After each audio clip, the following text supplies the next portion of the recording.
Imran Khan corruption کے خاتمے کا نعرہ لگا کر سیاست میں آیا۔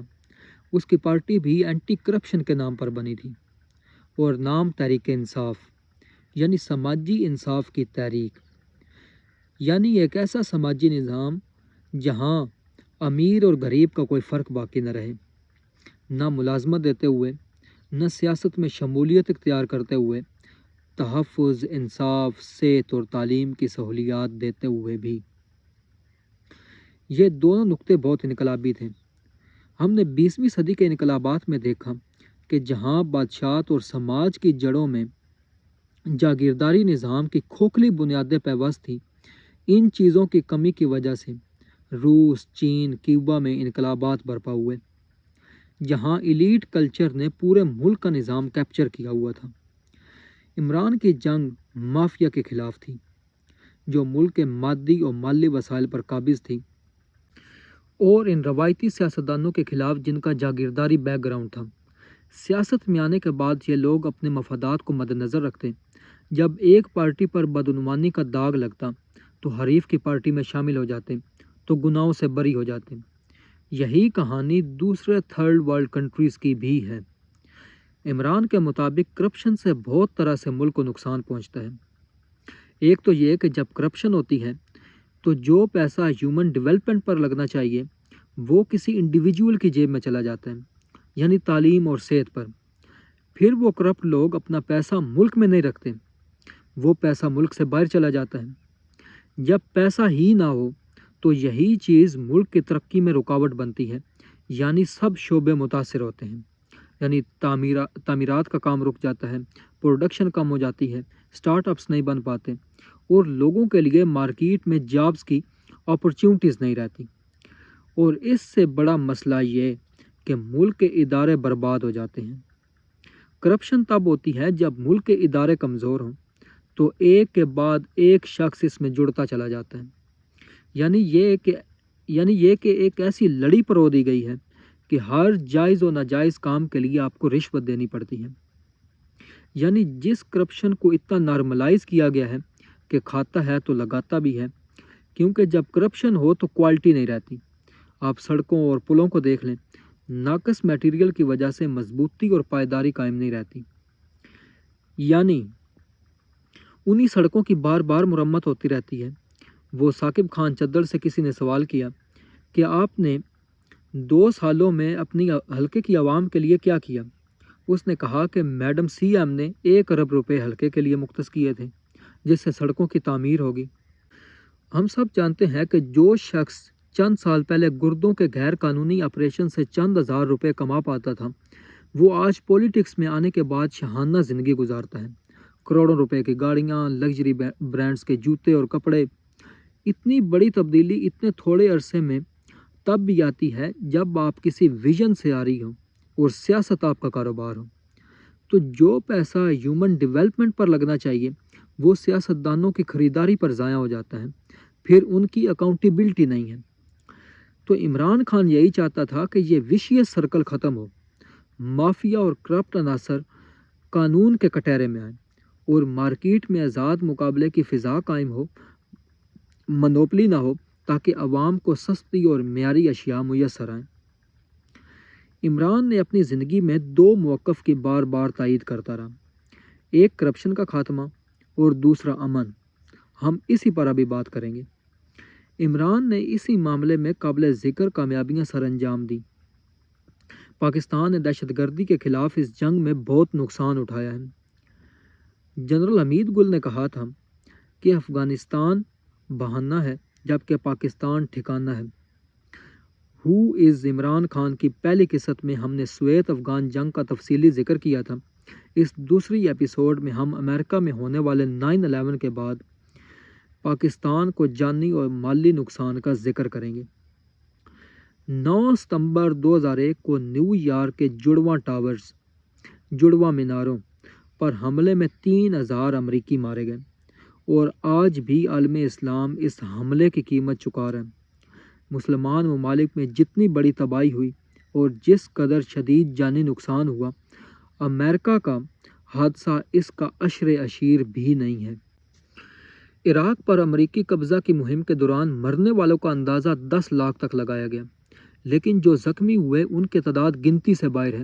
عراق کو برباد کر کے رکھ دیا گیا اور پاکستان کو بھی تباہی کے دہانے پر لا کھڑا کیا۔ ہزاروں برس سے آباد دیہات اجڑ گئے، ہزاروں پاکستانی فوجی اور سویلین کو موت کے گھاٹ اتار دیا گیا، اور امریکہ میں بھی اس دہشت گردی کے خلاف جنگ میں حکمرانوں کے خلاف نفرت پروان چڑھی۔ صرف عراق میں امریکی فوجی کارروائیوں کے خرچ کا تخمینہ لنڈا بلیمز کے مطابق 3 کھرب ڈالر تھا، اور حکمرانوں نے اپنی اعلان کردہ اقدار اور اصولوں کو رون ڈالا۔ وہ یہ ثابت کرتے تھے کہ آزادی اور مساوات کے اصل علم بردار تو یہ امریکی ہی ہیں، لیکن انہوں نے دہشت گردی کے خلاف میدان جنگ میں ان اصولوں کو رون ڈالا۔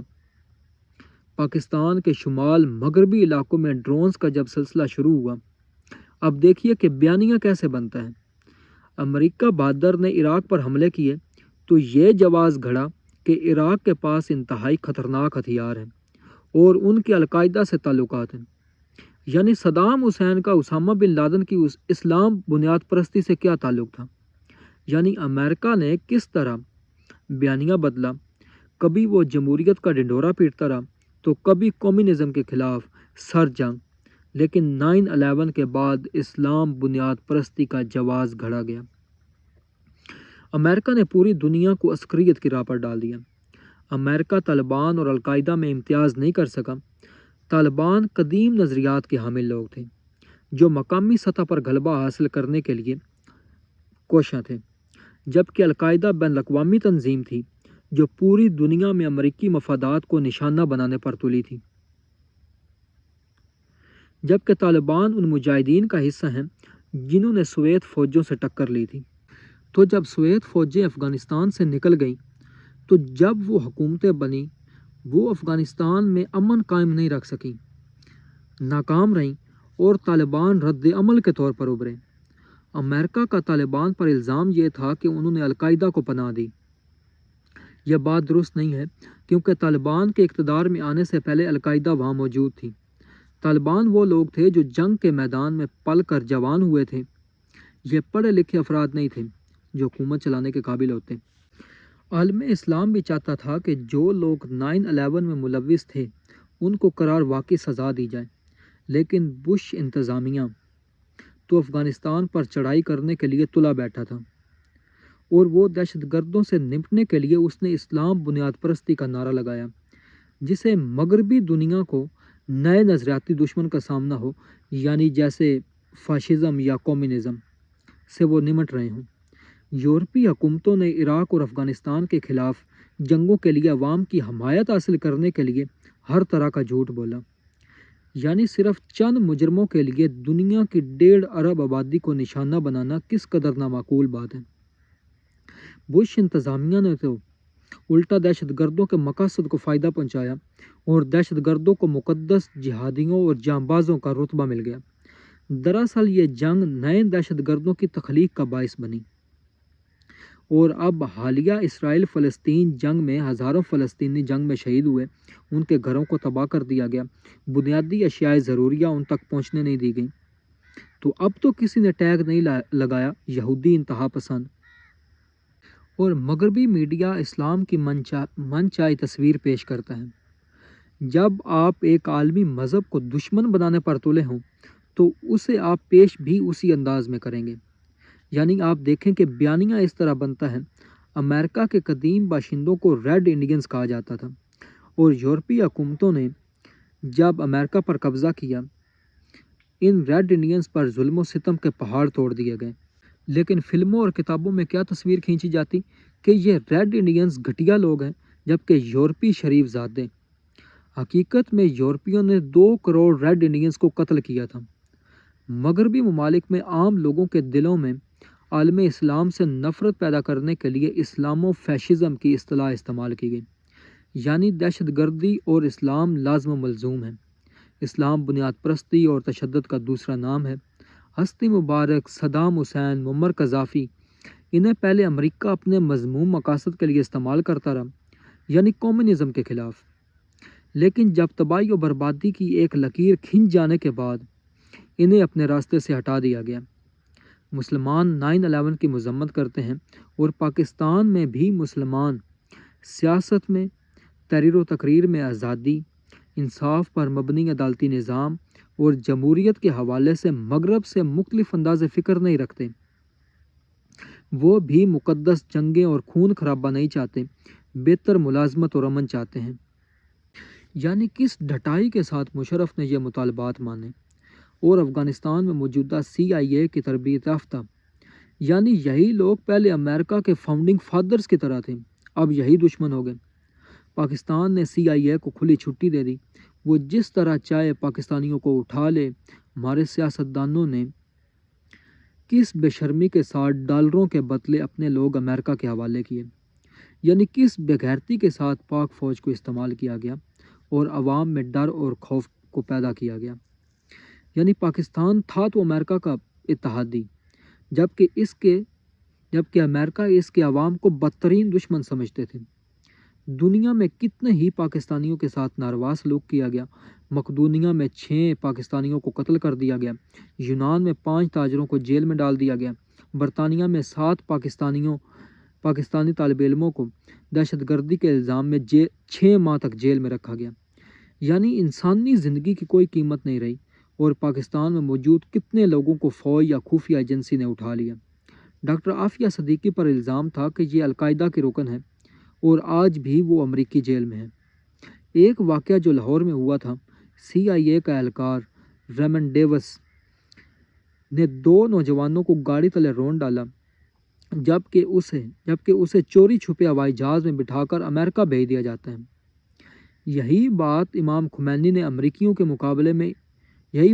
خمینی نے کہی کہ ایرانیوں کی حیثیت امریکیوں کے مقابلے میں کتے کے برابر کر دی گئی ہے۔ یعنی ڈر اور خوف میں کیے گئے فیصلے ہمارے لیے کس قدر حاوی ہوئے۔ ہم نے اپنی فوج کو ڈالروں کے عوض بیچ ڈالا، فوجیوں اور عام پاکستانیوں کی جانیں گئیں، اپنی زمین استعمال ہوئی تو پاکستان کا امن برباد ہو گیا، دیہات گھر تباہ ہوئے اور کتنے ہی لوگوں کو امریکہ کے حوالے کیا گیا جن پر مقدمہ بھی نہیں چلا۔ ہم نے دیکھا کہ دوسری جنگ عظیم میں جب نیورمبرگ ٹرائل ہوئے تو اس وقت جو جرمن فوجی تھے یا جرمن لوگ تھے، ان کو عدالتی کارروائیوں کے بعد ان کو سزا سنائی جاتی، لیکن پاکستانیوں کے ساتھ یا مسلمانوں کے ساتھ ایسا کوئی رویہ اختیار نہیں کیا گیا۔ اور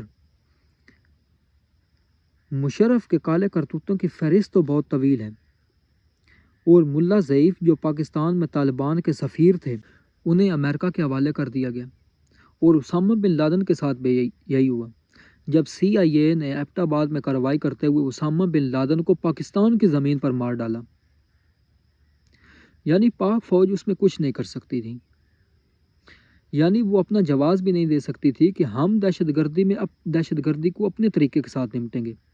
آج جب ہمارے جنرل صاحب کہتے ہیں کہ ہم اسلام کی جنگ لڑ رہے ہیں، جب وہ فوجیوں کو مخاطب کرتے ہوئے کہتے ہیں کہ آپ اسلام کی جنگ لڑ رہے ہیں، وہ سامنے والے دشمن، وہ اللہ کے نزدیک وہ کافر لوگ ہیں، جبکہ آپ صحیح رستے پر ہیں۔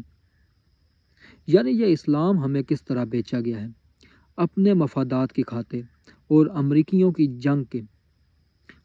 کی جنگ لڑنے کے لیے ہم نے کتنے ہی نوجوانوں کا خون بہایا ہے۔ میں عمران خان کے وہ الفاظ جو اس نے 2008 میں دی گلوبل پیس یونٹی سمٹ میں کہے تھے وہ بیان کرتا ہوں۔ عمران نے کہا کہ دہشت گردی کا کوئی مذہب سے لینا دینا نہیں ہے، یعنی دہشت گردوں کا کوئی مذہب نہیں ہوتا۔ یہ کہنا کہ اسلام متشدد ہے یا مسلمان دہشت گردی کی حمایت کرتے ہیں، چند لوگوں کی انتہا پسندی سے پورے مذہب کو الزام نہیں دیا جا سکتا۔ مسلمان تو صدیوں تک ہندوؤں، سکھوں، بدھ مت کے ساتھ زندگی گزار رہے ہیں۔ 9/11 میں مسلمان نہیں بلکہ چند دہشت گردوں کا گروہ تھا۔ مسلمان ماڈرن بھی ہیں، لبرل بھی ہیں، جمہوریت پسند بھی ہیں، اور مسلمان حکمرانوں اور علماء کی غلطی یہ ہے کہ وہ مغرب کو اسلام کا یا مسلمانوں کا اصل موقف پیش نہیں کر سکے۔ ہم تو مثالی معاشرہ چاہتے ہیں جہاں انصاف ہو، امن ہو۔ مشرف بھی ایوب ضیاء کی طرح ایک ملٹری ڈکٹیٹر ہی تھا۔ اس نے عدالتوں اور اداروں کو برباد کر کے رکھ دیا اس نے اپنی ایکسٹینشن کے لیے مکروہ سیاسی مافیا کے لیے حکومت کے دروازے کھول دیے۔ مشرف نے کرپٹ لیڈرز کو NRO دیا۔ زرداری جیل میں تھا۔ نواز شریف اور بے نظیر جلاوطنی کی سزائیں کاٹ رہے تھے۔ جب 2002 میں عام انتخابات ہوئے تو کس طرح ایک جعلی لوگوں کو یا کرپٹ لوگوں کو اس میں حکومت میں شامل کیا گیا۔ زرداری اور بے نظیر پر 140 ارب روپے کے کرپشن کے کیسز سے اس نے صرف سیاستدانوں کو ہی معافی نہیں دی بلکہ افسروں، بینکاروں، اہلکاروں جن کی تعداد 8000 تھی اور ان کے ذمے 1060 ارب روپے کی کرپشن تھی، وہ کیسز معاف ہو گئے۔ ملٹری ڈکٹیٹر نے جمہوریت کو تو جو نقصان پہنچایا سو پہنچایا، لیکن جب مشرف کے فوجی آپریشن پر قبائلی پشتونوں نے فوج کے خلاف بغاوت کی، CIA نے قبائلی علاقوں میں ڈرون حملے شروع کیے، اب وہی جہادی گروپ جنہیں ISI نے تربیت دی تھی وہ فوج کے خلاف صف فرا ہو گئے، اور الیاس کشمیری جیسے لوگ جنہیں ISI اپنا قیمتی اثاثہ سمجھتی تھی، 2004 کے بعد پولیس اور فوج پر حملوں میں زبردست اضافہ ہوا۔ پاک فضائیہ کے اہلکاروں کو بھی نشانہ بنایا گیا، خود مشرف کو اور راولپنڈی میں آرمی ہیڈ کوارٹرز کو بھی نشانہ بنایا گیا۔ اور 2007 میں لال مسجد کا واقعہ، جس میں مسجد میں اور مدرسے میں محصور بہت سے بچے ہلاک ہوئے، یعنی پہلے خود جہادی پیدا کیے گئے، ان کی برین واشنگ کی گئی۔ لال مسجد میں موجود بچے تھے تو انتہا پسند، جنہوں نے کچھ چینی عورتوں کو اغوا کیا تھا جو جسم فروشی کا دھندا کرتی تھیں، یعنی جو مدرسوں میں اصلاحات ہوئیں، سرکاری زمینوں پر بننے والی مسجدوں کو گرایا گیا اور معاشرے پر چڑھتے ہوئے مغربی رنگ، اور خود ان کے نزدیک مشرف محض ایک کٹ پتلی حکمران تھا۔ مشرف نے سخت فوجی کارروائی کی اور صرف مغرب کو خوش کرنے کے لیے انہیں زندہ جلا دیا گیا۔ تقریباً مرنے والوں کی تعداد 700 کے قریب تھی۔ کہا جاتا ہے کہ یہ بچے سوات سے تعلق رکھتے تھے اور انتہا پسندوں نے فوراً دھماکوں کا ایک سلسلہ شروع کر دیا، اور بلوچستان میں مسلح جدوجہد کو مشرف نے سختی سے کچلنے کا فیصلہ کیا، جہاں صوبے میں پہلے ہی بغاوت تھی، جس صوبے میں معدنی وسائل لاتعداد تھے لیکن اس کے لوگ بھوک اور افلاس کا شکار تھے۔ نواب اکبر بگٹی جو پہلے ہی کینسر کے مریض تھے، انہیں ہلاک کر دیا گیا، جس سے عوامی حقوق کی جدوجہد مسلح جنگ میں بدل گئی۔ لیکن پھر میثاق جمہوریت سائن ہوتا ہے، یعنی چارٹر آف ڈیموکریسی، پھر وہی نواز شریف اور بھٹو کے ہواری اور ان کے مسٹر 10% شور پھر اقتدار میں آ جاتے ہیں۔ مشرف نے کہنے کو تو مغربیت کی تقلید کی، لیکن مغرب کی بے مثال ترقی کا راز مغربی لباس پہننے پر نہیں بلکہ مضبوط اداروں، خود مختار عدلیہ، آزاد پریس اور تعلیم کے فروغ میں تھا۔ نواز شریف نے اپنے دور اقتدار میں زرداری کو جیل میں ڈالے رکھا، لیکن مشرف سے نجات پانے کے لیے اس کے وہ خاموش حامی بنے رہے جو ایک دوسرے کو سڑکوں پر گھسیٹنے کا دعویٰ کرتے ہیں، کرپشن کا پیسہ واپس لانے کا دعویٰ کرتے ہیں۔ زرداری دور میں لوٹ مار، نااہلی، اقربا پروری، ٹیکس چوری اور اختیارات کے استعمال میں من مانی ملکی معیشت کو دیمک کی طرح چاٹنے لگی۔ ریلوے، سٹیل ملز، واپڈا، PIA جو اربوں روپے کے کرپشن کی نظر میں ہو جاتے تھے، اور ٹیکس کا بوجھ عوام پر لاد دیا جاتا تھا۔ اتنا روپیہ کرپشن کے کرنے کے باوجود نواز شریف نے 2009 میں صرف 5000 روپے ٹیکس دیا، یعنی قومی آمدنی کا اصول انحصار صرف اور صرف سیل ٹیکس پر تھا۔ ارکان پارلیمنٹ ایک دھیلا ٹیکس جمع نہیں کرواتے اور ان کی شاہانہ زندگی اور مراد کا بوجھ غریب عوام کے سر پر۔ عمران نے کہا کہ میں امیروں کو ٹیکس نیٹ میں لاؤں گا، غریب کیوں امیروں کا بوجھ اٹھائیں۔ آصف زرداری نے بتایا کہ امریکہ سے فوجی مدد کے لیے 20 ارب ڈالرز موصول ہوئے، لیکن پاکستان نے دہشت گردی کے خلاف اس جنگ میں تقریباً 150 ارب ڈالر سے زیادہ گنوائے۔ اب جو غیر فوجی امداد تھی وہ سیاستدانوں کی جیب میں، جبکہ جنگ میں بچہ غریب کا قربانی دے رہا تھا۔ عمران امن کی حمایت کرتا ہے وہ پولیٹیکل ڈائلاگ سے مسئلے کو ختم کرنے کا خواہاں ہے۔ حالیہ KPK میں ہونے والے واقعات بھی اسی کا ثمر ہیں، کیونکہ نفرت کبھی بھی محبت کو جنم نہیں دیتی۔ قبائلی علاقوں اور وزیرستان میں ہونے والے حملے، ڈرون حملے، ہزاروں سال پرانی تہذیب و ثقافت کو برباد کر کے رکھ دیا گیا۔ جہادی پھر بھی ختم نہیں ہوئے، پہلے سے زیادہ شدید رد عمل آیا۔ عمران کی کامیابی یہ تھی کہ اس نے طالبان کو ایک پیج پر اکٹھا کیا، ان کے ساتھ ڈائلاگز کیے۔ اگر آپ قبائلی علاقے کے لوگوں کی ہسٹری پڑھیں تو آپ کو بخوبی اندازہ ہو جائے گا کہ تشدد اور نفرت سے آپ ان کا کچھ بھی بگاڑ نہیں سکتے۔ جہاں دو بڑی سپر پاورز دم دبا کر بھاگ گئیں، عمران خان کو طالبان خان بھی کہا گیا۔ اگر امن کی بات کرنے والا ملک دشمن ہے تو پھر سوال یہ ہے کہ وفادار کون ہوا؟ یعنی جو حقوق کی بات کرتا ہے وہ غدار ہوا، جنہوں نے اپنے اقتدار کے لیے ہزاروں انسانوں کی بلی چڑھا دی، ملک کے ادارے برباد کر دیے۔ ہم کب تک میجر سبتین جیسے لوگوں کا خون بہاتے رہیں گے؟ کیا وہ کسی ماں کے لگتے جگر نہیں ہیں؟ ہم اب تک امریکہ کے زیر تسلط ہیں، اور شہباز شریف جیسے مغربی پپٹس اور ٹرمپ کے پیچھے دم ہلانے والے ٹرمپ کو کہتے ہیں کہ آپ کی ایگزامپلری لیڈرشپ سے 2 نیوکلیئر طاقتوں کو لڑنے سے آپ نے روک دیا۔